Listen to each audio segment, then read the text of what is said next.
Hey, what's up guys, it's Mr. Davidian. Today we are looking at the 100 most memorable AP Lang slides. Today is part 1, it should take about 20 to 25 minutes to complete, so let's get to it. Now let's do some review. To pass the AP Lang exam, you got to get a 3, 4, or 5. So let's do a couple practice equations on this traditional test, which we won't take this year, but on the traditional test, let's practice adding up these numbers here. What do you guys think it is? All right, if you guessed 2, you were correct. Let's go ahead and calculate these essays and multiple choice numbers. So the answer, the person who scored these received a 3. Good job. All right, last question. Add up these scores here and let's see what AP Lang score they got. All right, if you guessed number 5, you are a good mathematician. All right, and here's a few more. For example, what would it take for you to get a 4? Here's a few equations for you to check out. Okay, so this year, I feel like they're going to give you a rhetorical analysis essay question. It'll kind of gauge whether you know reading skills, whether you know writing skills, all in one. And so let's take a look at a rubric. Let's delete some of these boxes here so it makes it a little easier. Our goal for 6 points is to get 4, 5, or 6 points. Obviously, we don't want a 4. We want to try to get 5 or 6 points. So obviously, the 6th point is going to be this sophistication point, which obviously you can read there. Style, persuasive style, maybe it's rhetorical devices, significance or implications, or deeper purpose, nuances, complexities, all that. But let's just do a summary of the entire essay. The very first thing, obviously, is you need a defendable thesis. Now, if you guys have been watching the live stream YouTube videos on College Board, you know these 6 different terms here. Writer, audience, exigence, which just means importance, context, purpose, and message. You want to try to be able to summarize all of those main topics, which we would call the background. Now, do you remember the acronym I taught you guys? It was something regarding ninja doing something with their, body. Do you remember the acronym that we would use to remember how to break down an essay and how to organize the main topics that we would write about? What was the acronym? Answer that question now. All right, if you said backflip, you remember that it's the background information first. Then obviously you get into the flip, which would be figurative language, which would be literal details, syntax, importance, and author's purpose. Now, obviously, you want to expound and give examples, which would get our 3rd and 4th point.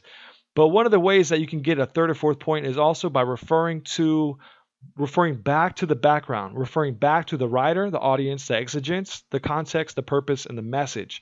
Now, for 3 points, it says repeat it 2 or 3 times in your essay, but we want to kind of repeat it a few more times, 4, 5, 6 times. And that way we can really reinforce the fact that we understand the writer, the audience, the exigence or importance, the context, the where and when, the purpose of why the author wrote, the effect he was trying to achieve, and also just summarizing the main message. Now, obviously, the most important thing in writing is, please answer that question now. The most important thing in writing, if you got it right, was organization. Thank you. So make sure you guys, in your thesis, you're going to organize how you're going to write this essay, make it very specific, and then obviously write the way you told your audience you were going to write.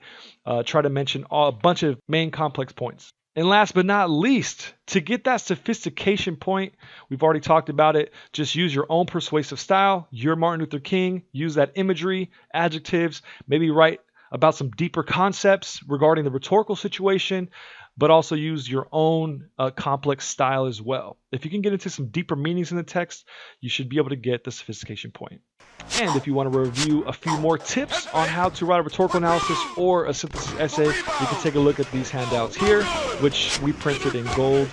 If you remember, you guys did a voice recording rehearsing all these things. So we're going to skip past the synthesis rubric and also the argument rubric, which are very similar. Pretty much you're going to argue your point. One of them just has you quoting a bunch of sources. Now, back to AP Lang basics. The left handout obviously has a bunch of transition words, different types of phrases, different ways to quote, tone, diction, and obviously how to write complex sentences. But on the right, it's how to explain complex details and effects and examples. So obviously you're going to use effects verbs. Some teachers call them power verbs. Right now, I want you to pick a certain phrase on the left handout and some complex effects verbs on the right. I want you guys to make a sample sentence. All right, cool. If you're able to use some cool complex vocabulary and sentences, good job. Let's move on. So the next question is, how can we make complex sentences? And you can't make complex sentences unless you're using different types of phrases or subordinate clauses in your writing. So A through H, can you please label what type of phrase you think these are? All right, let's go through the answers. A, at the count of three, you got to tell me. 1, 2, 3. A is prepositions. B, at the count of three. 1, 2, 3. Subordinating conjunctions. C, transition words. At the count of three, you got to tell me what you think these phrases are in the pink box. Count of three. 1, 2, 3. A, positive phrases. Good job. It looks like I gave you the answer for E. Participials or verb phrases, which are a little bit different than the other ones. F, what do you guys think F is? Count of three. 1, 2, 3. Correlative conjunctions. G, you better get G because it actually starts with the G. These are called what type of phrases? 1, 2, 3. Gerund phrases. Thank you so much. And last but not least, these other ones are called infinitive phrases. There's one more I'd like to teach you guys called absolute phrases, where you just say something absolute and it's sort of similar to an apositive phrase. Now, we've been using a lot of these phrases all year long, so let's test your memory on some of these. For the prepositions, please list 5 or 6 prepositional phrases right now. All right, a prepositional phrase starts with the preposition. So here's a list of prepositions. All right, next up, list 5 or 6 subordinating conjunctions.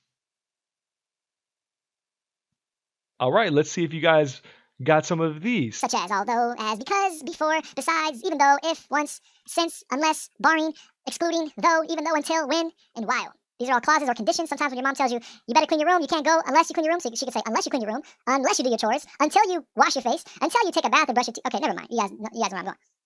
Let's get transition words. I'm assuming you guys know those. You better know those. I hope you know those. Apositive phrases. At this time, list 5 or 6 different ways you can start an apositive phrase. All right. Once you state something and you end with a noun, you could put a comma or a dash, and you could say or. Who is one of my favorite. Which is another of my favorite. Then you could get into a couple more of these here, such as, including, and like. All right. Verb phrases, just start with a verb and put a comma.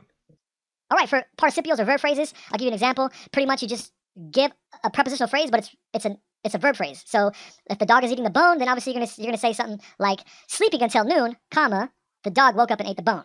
So at this time, write 4 different participial or verb phrases with commas, please.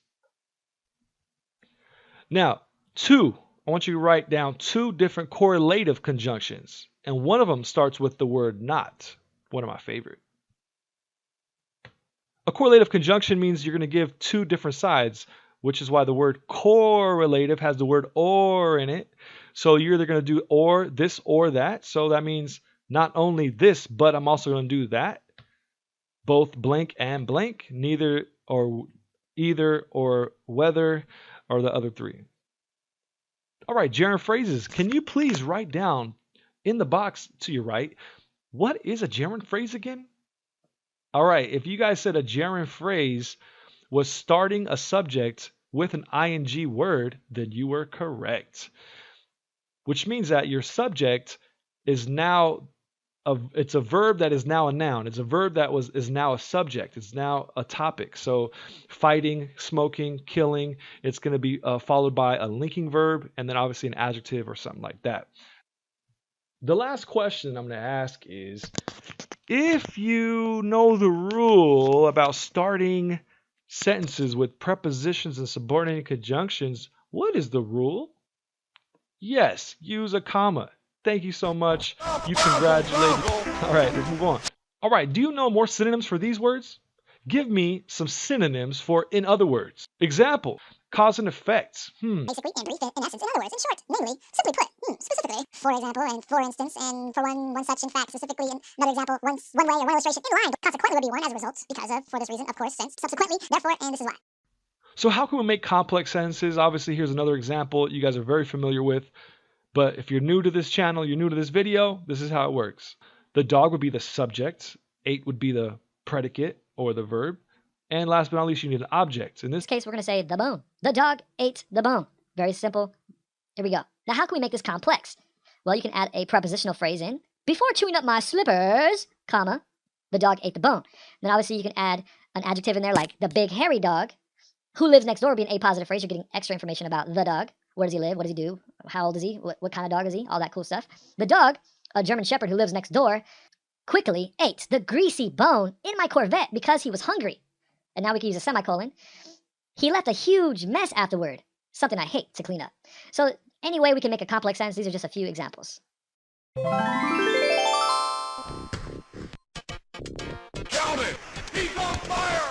So last but not least, you guys have been on break for about 2 weeks, and now you guys are going to try to use all the things we talked about today, how to make complex sentences, phrases, commas, all that good stuff, and write your own sentence.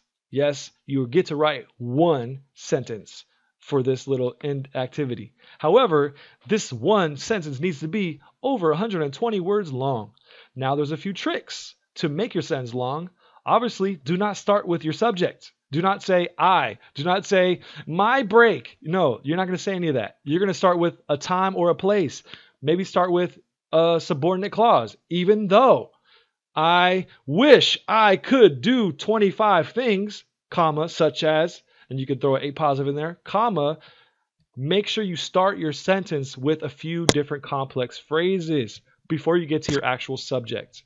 Now notice the semicolon. The semicolon says, however, blank is not. So obviously that would be your next subject and predicate. But you could also add a phrase there. However, because, you can start with the word because and give a whole big phrase before this blank right here. And below, you guys will see a few different tips about how to combine sentences to make compound sentences or using a semicolon, or you guys could use dashes to use A-positive phrases. Just want to give you guys a few more tips.